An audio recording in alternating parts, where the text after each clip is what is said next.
Değerli basın mensupları, kıymetli hazirun, soykırıma alkış tutanlar elbet bir gün hesap vereceklerdir.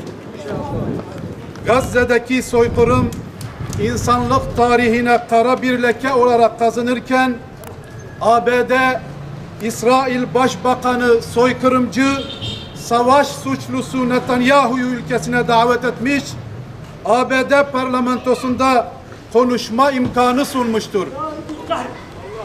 Netanyahu'nun Gazze'deki vahşetle alay edercesine kurduğu hakikat dışı cümleler ABD'li parlamenterler tarafından sık sık çoğunlukla da ayakta alkışlanmıştır. ABD parlamentosu tıpkı Hitler Almanyası'nın Reichstag'ı gibi yüzyıllar boyunca hafızalardan silinmeyecek bir utanç fotoğrafı vermiştir. ABD'nin demokrasi ve özgürlük maskesi bu korkunç fotoğrafla bir kez daha düşmüştür.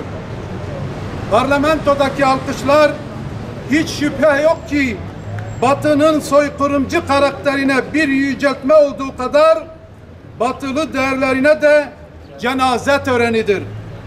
İsrail'in Gazze'de aylardır sürdürdüğü vahşetin ana sorumlusunu ağırlayan ve destekleyen ABD, kongredeki bu eylemden ötürü onları şiddetle kınıyoruz. Parlamento içinde tek başına direnen Rashida Tlaib'e ve parlamento dışındaki eylemcilere dayanışma mesajımızı ve selamlarımızı iletiyoruz. Filistin ve Gazze yalnız değildir. Herkes sırtını dönse de Türkiye Filistin mücadelesine her koşul altında destek vermeyi sürdürecektir.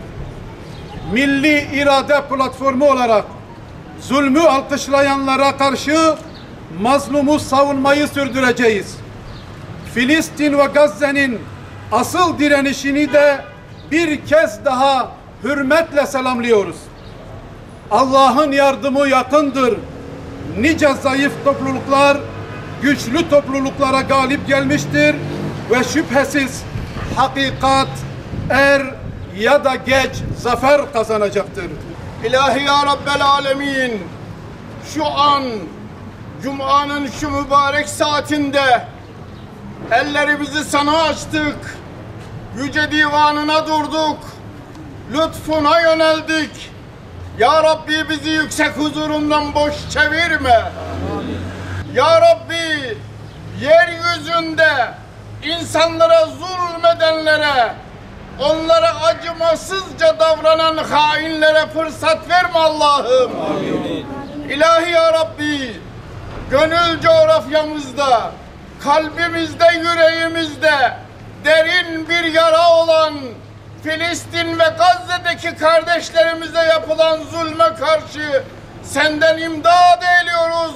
İlahi ya Rabbi, kardeşlerimize zulmedenlere, zalimleri alkışlayanlara, ayakta alkışa doymayanlara, ya Rabbi, Kahhar ismi şerifin hürmetine nasıl muamele edilmesi gerekiyorsa öylece muamele eyle ya Rabbi. Amin.